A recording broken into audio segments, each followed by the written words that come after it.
Salut TC1, c'est Pépère Ludo et je suis heureux de te retrouver aujourd'hui, surtout qu'aujourd'hui je suis en extérieur et je suis aujourd'hui au parc Astérix. Et aujourd'hui je vais te donner quelques détails, des petits clins d'œil, des petits je sais pas quoi, mais des petites anecdotes que tu peux trouver assez facilement dans le parc. Initialement, avant la crise sanitaire, je devais faire un épisode comme ça, coupé par zone, donc Via Antica, Grèce Antique, tout ça, avec un invité de marque, quelqu'un qui a longtemps travaillé au parc Astérix, qui a été à la direction du parc Astérix et qui a connu le parc à son ouverture. Si t'as une petite idée du nom, dis-moi en commentaire. Et voilà, il m'a dit qu'est-ce que ça te dirait Ludo de faire ça. On se promène dans le parc, on montre un peu les clins d'œil, mais aussi les anecdotes par rapport à ce qui s'est passé, tout ça. Et aujourd'hui je te fais un petit condensé de ces petits trucs, voilà. Tu vas voir, il y a des petits trucs assez simples à trouver, mais c'est intéressant de le savoir.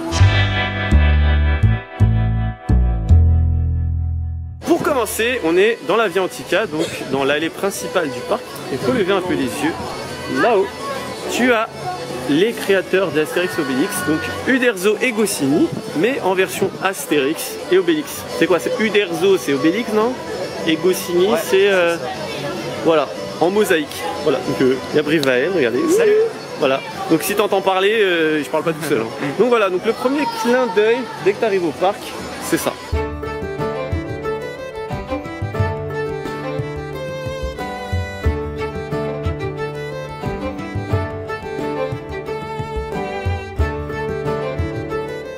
Bon, on se trouve maintenant devant une statue. Et est-ce que tu sais c'est qui? On est devant Caius Pizza. La statue là, tu vois où tout le monde met sa main dans son trou de nez. Et bah il s'avère que c'est pas César, regarde-moi ça. Tu vois, c'est pas César. Il s'agit de Caius, c'est pas de Rufus. Parce que initialement, Caius Pizza, hein, comme tu vois ici, ne s'appelait pas Caius Pizza, mais Caius c'est pas de Rufus. Et Caius c'est pas de Rufus, c'était le propriétaire de la pizzeria. Et du coup, c'est pour ça qu'il y a ce monsieur ici. Et du coup, ça s'appelle Caius Pizza. Donc il n'y a plus de rapport. Donc Caius c'est pas de Rufus, c'est là, mais on a un peu de mal à comprendre pourquoi.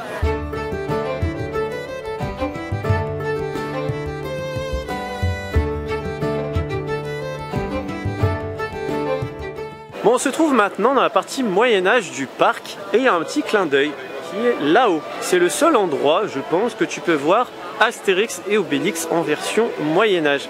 Donc ils ont mis leur accoutrement pour être en rapport avec la zone.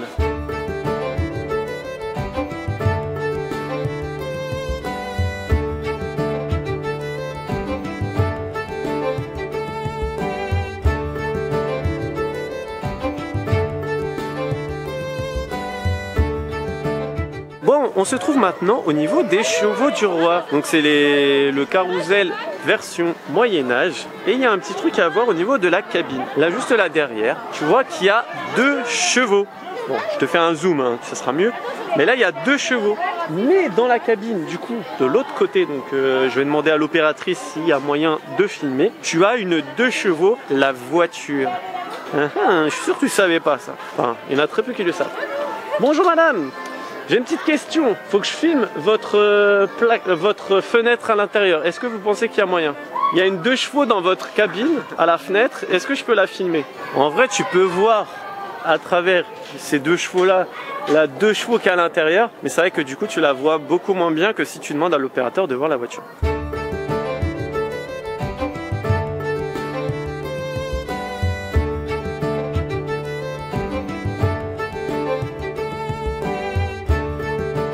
On se trouve maintenant au niveau de la forêt d'Idéfix.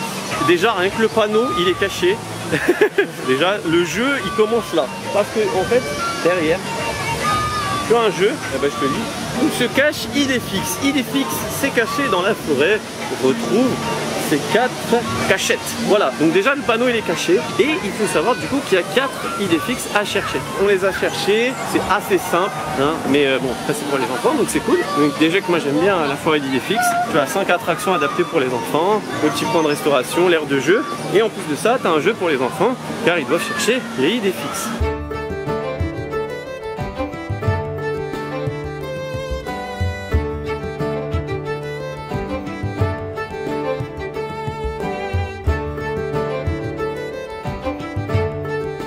Alors là on est devant la petite tempête, c'est pas vraiment un clin d'œil, mais d'ailleurs tu vois il y a Obélix.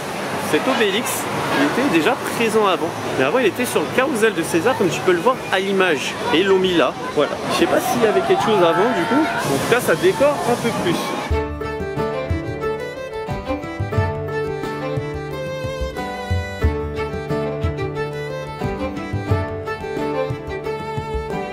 Bon, maintenant on se trouve devant Attention Menhir, l'attraction la plus récente du parc. Donc quoi, il y a des petits clins d'œil qui peuvent être récents au parc Astérix. Ça se situe tout là-haut. Tu peux voir Studio Idéfix. Et les studios Idéfix, ce sont des vrais studios. C'est pas genre ils ont inventé un truc pour le parc. Ça a fait 1 ou 2 films. Enfin bref, genre les 12 travaux d'Astérix, au tout début il y a le truc là-haut, Studio d'Idéfix. Voilà, donc c'est un petit clin d'œil. Et là on va se retourner parce qu'il y a aussi une anecdote au niveau de la nationale, enfin une anecdote, un clin d'œil, c'est au niveau des plaques d'immatriculation. Je sais pas si c'est toutes les plaques et si c'est toujours d'actualité, mais là par exemple, celle que je vois, il y a écrit 30 HL 66. Généralement c'est le jour d'anniversaire du monsieur de la maintenance. HL, je sais pas, il doit s'appeler Henri, je ne sais quoi. Et 66 c'est son année de naissance. Voilà. Et alors, je sais pas si c'est vrai, il faudrait que je demande du coup à mon invité spécial. Mais apparemment il y aurait aussi des initiales, parce que là je vois 21. 21 ça fait 1921, ça fait un peu vieux. Mais il y aurait des dates un peu plus en rapport avec des créateurs ou quoi. Donc là par exemple tu as 23 JPS, donc Jean-Paul Sartre, qui est né en 1965, bien entendu. Donc voilà. Donc est-ce que ça tu le savais? Dis-moi dans les commentaires.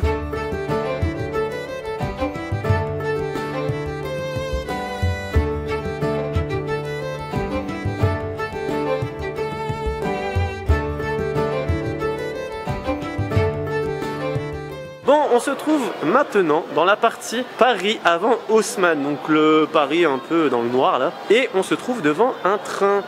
Et qu'est-ce que tu sais que ce train, c'est un vrai truc, enfin bon là c'est le faux, mais c'est inspiré de l'accident de la gare Montparnasse en 1895.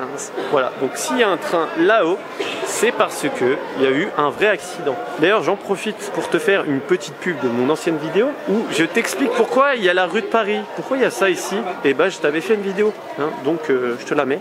Hein. Si tu l'as pas vu, si tu sais pas pourquoi il y a Paris, et bah il y a une explication. Bon, on est un petit peu plus loin que le train, et là c'est un petit truc que moi j'adore, je te l'ai déjà dit sur un TikTok ou sur un Reels, mais il y a un chat. Regarde-moi ça, le petit chat là-haut.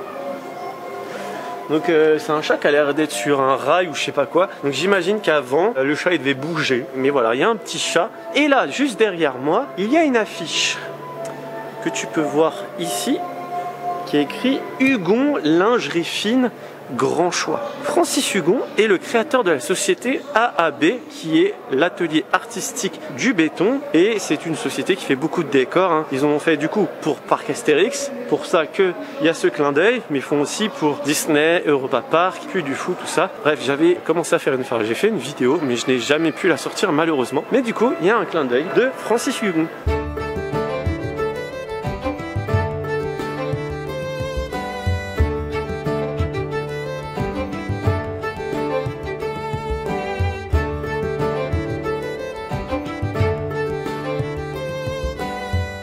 Bon, on se trouve devant l'un des monuments du parc Astérix, la poubelle parlante.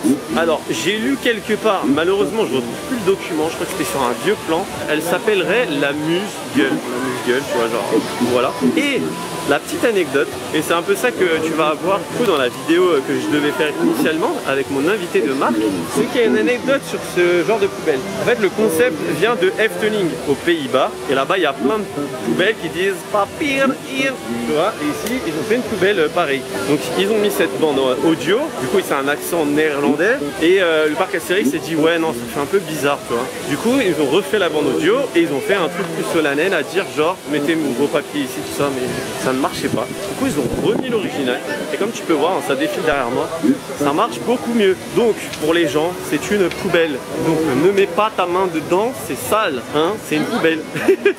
Et désolé de décevoir certains, la poubelle ne répond pas à ton papier, tu vois. C'est pas genre il va te dire merci, c'est juste une bande audio.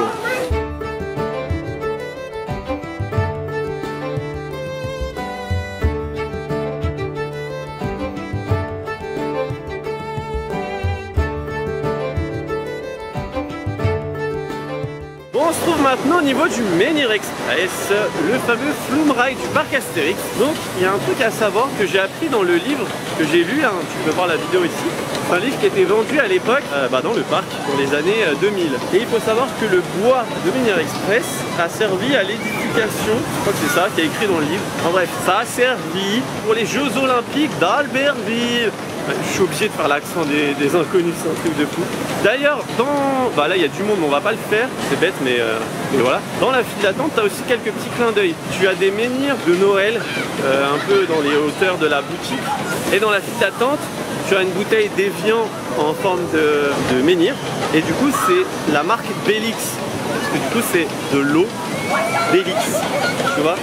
Donc voilà, donc je vais essayer de te filmer quand même les menhirs de Noël, parce que ça je pense dans la boutique on arrive à les voir, mais tu les vois mieux quand tu es dans la file d'attente.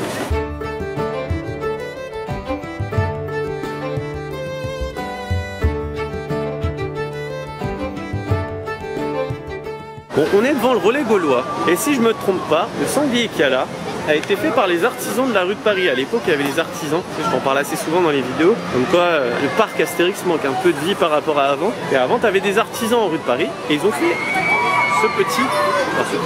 ce beau sanglier. Et du coup, c'est un petit peu une archive. D'ailleurs, quand tu vas dans la rue de Paris, tu as des genres de tombeaux, tout ça, avec des bonhommes, et ça aussi, pareil, c'est ce qu'ils faisaient à l'époque.